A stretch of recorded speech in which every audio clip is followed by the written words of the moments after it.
Hi, and welcome to Learning Objective 11. We're almost done with chapter 10.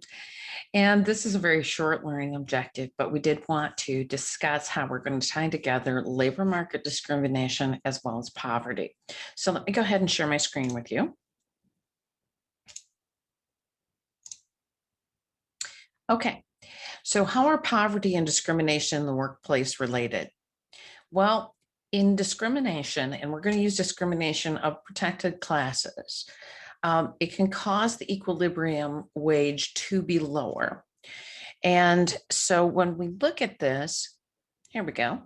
Here is without labor market discrimination. Oh, it would help if I made sure I had my pen available. So let me do that real quick.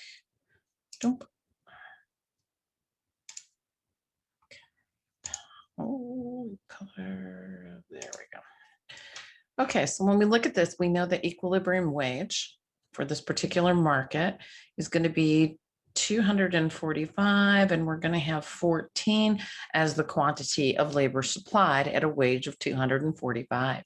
This is without labor market discrimination. Again, equilibrium wage would be prevalent, and that would be the wage that would be paid.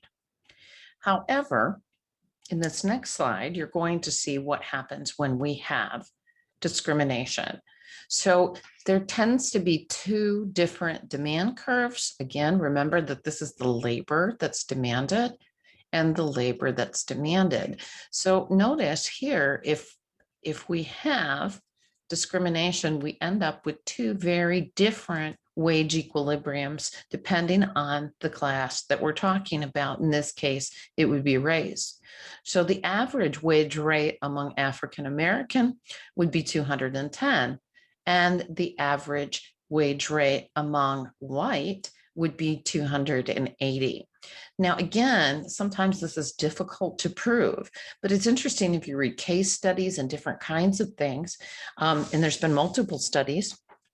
For example, if we had two identical resumes, one with an African American sounding name like Latasha, for example, this was the study that was done, and the other one with Mary. It's interesting that those two resumes sent to exactly the same demanders of labor. Mary would get a higher offer. Mary would also be more, when rated, higher in the ratings. And again, they were identical in terms of experience, background, and so on.